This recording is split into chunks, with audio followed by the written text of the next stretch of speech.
বেরোছিলাম চা খাইতে, আর ভাই নিয়ে চলে আসলো শুকনো করে। এইসব নষ্টামি। হ্যাঁ, এই যে সাদির লোকটা দেখেন।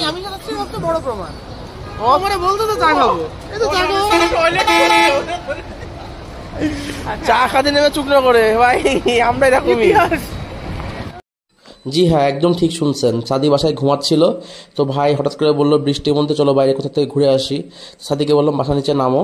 সাদি জানতো না কোথায় যাব, তো সাদিকে নিয়ে আমরা বের হয়ে পড়লাম। আর ভাই এক টান মারলো ডাইরেক্ট কেশবপুর মনিরামপুর রোডে। অ্যান্ড আমরা দেখতে দেখতে চলে আসলাম শুকনগরে আব্বাস হোটেলে। এটা একটা সারপ্রাইজ দিল ভাই আমাদেরকে হঠাৎ করে। আমিও জানতাম না, আসলে আমরা বেরোয়েছিলাম চা খাইতে। ভাই বলছিল যে বাইরে কোথাও চাটা খেয়ে আসি চলো, তো হঠাৎ করে নিয়ে চলে আসলো শুকনগর আব্বাস হোটেলে। তো চলেন ভিতরে যাওয়া যাক। ভালো লাগতেছিল না বৃষ্টির মধ্যে, তো ভাইরে বললাম ভাই চলেন কোথাও তো ঘুরে আসি। তো ভাই বললো চলো চা খেয়ে আসি। তো চা খাতে চলে আসলাম শুকনগরে আব্বাস হোটেলে। এই হচ্ছে আমাদের অবস্থা, বহুত দিন পরে আসলাম। আসসালামু আলাইকুম। কোনে বসবো মামা?